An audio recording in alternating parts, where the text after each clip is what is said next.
Hey gang, and welcome back to another top 10 for Magic the Gathering. This week I'm going to go down my top 10 EDH artifacts. Please note that I will not be including equipment.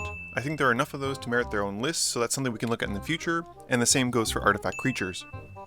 Also, as a bit of a forewarning, I've left Crucible of Worlds and Chromatic Lantern off the list. I didn't believe that Crucible should be on the list partly due to its massive price tag, and partly because you have to run as many fetch lists as you can to really get the most value out of it. It can be okay in any deck, but it's best in a fully optimized list. Similarly, Chromatic Lantern has been excluded mainly due to the main benefit being color fixing. It's a fantastic rock in a 2, 3, and 5 color deck, but it can be outclassed or at least easily replaced in monocolored decks. Lastly, I'm also avoiding Phyrexian mana costing artifacts. Birthing Pod and Phyrexian Metamorph are surely incredible cards, but having to be in green or blue respectively limits their playability. In my lists, I like the cards to be as playable as possible and be able to be put in as many decks, so I like to keep it simple and go with just mono brown artifacts. Let's get to it! Number 10. Sol Ring. To literally no one's surprise, Sol Ring is on my list. Easily the most played artifact, especially now that it's in every commander set released, Sol Ring is probably the most likely card you'll see in the 99 tied with basic lands. Few cards come close to its ramping potential, and fewer still for the affordable price it costs to buy one of these. Number 9. The Mana Doublers. Sticking to the trend of ramping with artifacts, the unofficial cycle of Mana Doublers come to mind at number 9. Caged Sun, Gauntlet of Power, and Extraplanar Lens, all three of these wonderful little bottles will allow any color to gain some significant ramp. If I had to rank them, I'd probably say that Caged Sun comes in first, despite its increased mana cost, Gauntlet of Power is second due to its providing our opponents with the same effect but still giving our creatures +1/+1, and Lens comes in last because not only does it benefit our opponents, it also costs us a land. Number 8. Sculpting Steel. The power of Sculpting Steel will vary heavily, which is why I've ranked it quite low on my list. Steel's versatility and power are directly related to what you and your opponents are running, as well as when you're casting it. If the only target on the field are Sol Rings, paying 3 mana for another one might not be your best choice to make. That being said, copying something like Blightsteel Colossus for only 3 mana is a pretty good deal. Number 7. Oblivion Stone. The colorless board wipe is another popular modern card, much like Ugin and Karn. Oblivion Stone is a great rattlesnake to have sitting in your corner. Being able to pop it on other people's turns in response to combos or whatever massively boosts this artifact over traditional board wipes. Not only that, but even with its 3 mana to cast and 5 mana to activate, there are no permanents that this card can't destroy. Add in the fact that this card can be recurred with Sun Titan and you've got yourself a fan.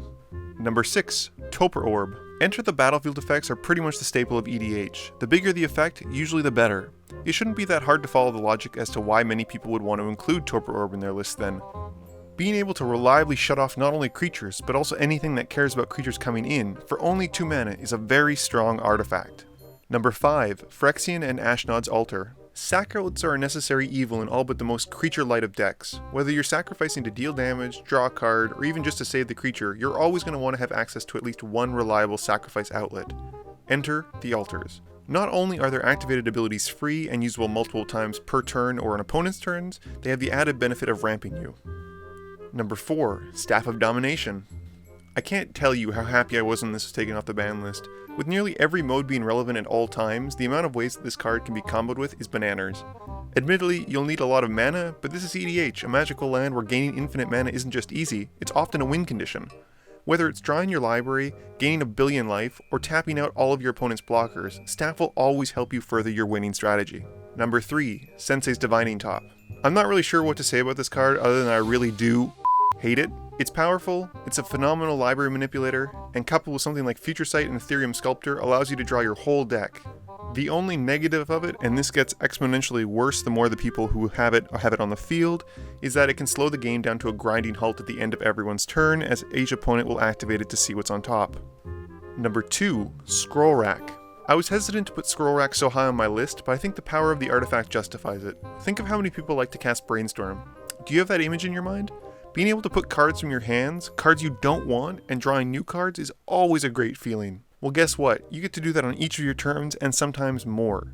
Truthfully, this is the type of artifact that really benefits from having a ton of shuffle effects, since without them you'll be drawing the exact same cards as you put on top. I won't deny that this gets significantly better as you run more and more fetches, but it's also strong enough that I think it can stand on its own.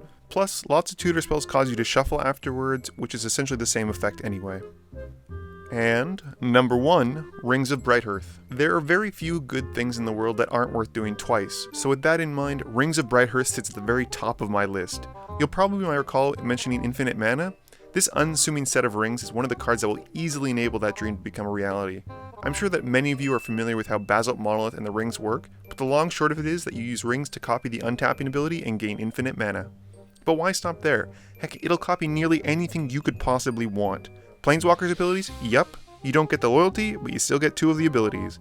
Fetch lands? Yup, you still get to go find 2 lands. All of these things and more, and as is often the case, at a cheaper cost to activate than the original cost. I love this card and I wish I had more copies of it. Well gang, that's my top 10 non-creature or equipment artifacts for EDH. I think that the top spot for this is probably the most open to criticism, as the best artifacts are usually dependent on the deck you're playing. For me, I just love Rings of Brighthearth, but what I'd love to hear is what your list would look like. What do you agree with or disagree with? Leave me a comment below. As always, thank you guys for watching this video, and be sure to like, comment, share, and subscribe for more.